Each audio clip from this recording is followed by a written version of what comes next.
Oke, kali ini kita bakal bedah tuntas salah satu lagu Avenged Sevenfold yang paling ngena di hati ya, Dear God. Lagu ini tuh lebih dari sekedar cerita perjalanan loh.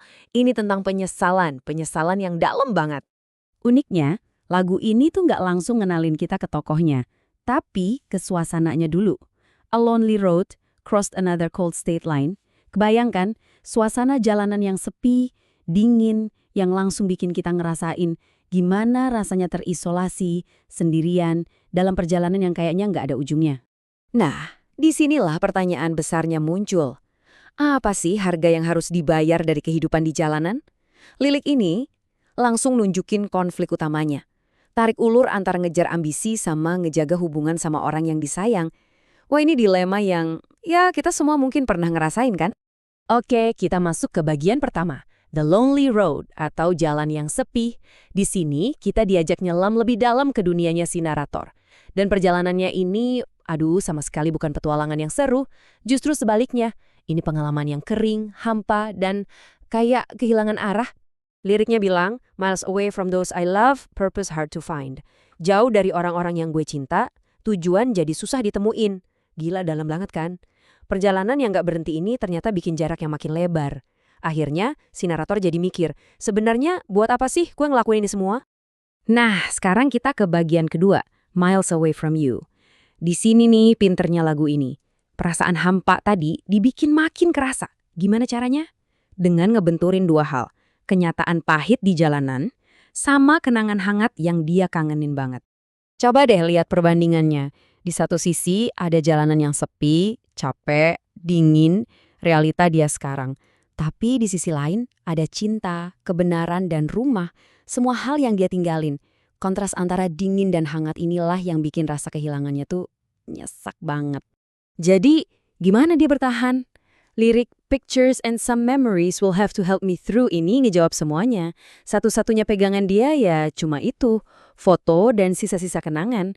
Cuma itu yang bisa bantu dia buat ya sekedar kuat ngejalanin hari-harinya yang sepi. Dan semua rasa kangen, sepi, dan penyesalan ini akhirnya meledak. Kita sampai di puncak emosinya di bagian The Only Thing I Ask. Ini dia, momen di mana si naraton udah nggak bisa pura-pura lagi. Dia bener-bener nunjukin sisi rapuhnya, sisi paling rentannya. Coba kita perhatiin doanya yang udah putus asa banget ini. Dia minta apa?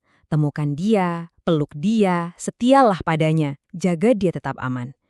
Yang menarik, semua doanya ini bukan buat dirinya sendiri, tapi buat orang yang dia tinggalin. Ironis banget ya. Sebuah doa yang tulus, yang lahir dari sebuah tindakan yang egois. Dan lirik, Dear God, the only thing I ask of you is to hold her when I'm not around, when I'm much too far away. Ini adalah pengakuan paling jujur sekaligus paling pahit. Dia sadar, dia udah terlalu jauh. Dia udah nggak bisa lagi jadi orang yang ngasih rasa aman dan nyaman buat perempuan itu. Oke, kita geser ke bagian keempat, dan di sini penyesalannya jadi makin dalam lagi. Kenapa? Karena di bagian A Selfish Choice, A Wish ini, kita jadi tahu kalau kondisi dia sekarang ini bukan karena kecelakaan atau takdir. Bukan. Ini adalah hasil dari pilihannya sendiri. Dan ini dia tragedi utamanya. I left her when I found her, and now I wish I'd stayed. Dia ninggalin perempuan itu justru pas dia udah nemuinnya. Dia pernah punya semua yang sekarang dia ratapin, yang dia doain. Tapi dia sadar, dia memilih pergi. Timeline ini ngegambarin perjalanan batinnya dengan jelas banget. Mulai dari momen found you, nemuin koneksi. Terus ada bisikan hati buat stay, tetap tinggal. Tapi malah gave in to selfish ways. Ngikutin egonya buat pergi.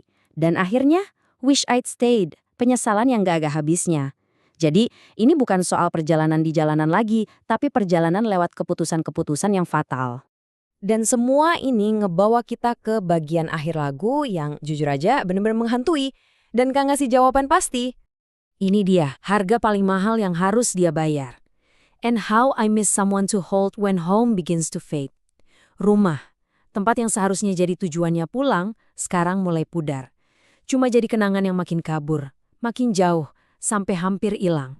Jadi, apa yang bisa kita ambil dari sini? Ya, ini pelajaran yang lumayan pahit. Bahwa sebuah perjalanan itu bisa ngubah kita sedemikian rupa, sampai-sampai kita nggak bisa lagi kembali ke orang atau tempat yang sama. Kehilangannya tuh bukan cuma soal jarak kilometer. Dia kehilangan dirinya yang dulu.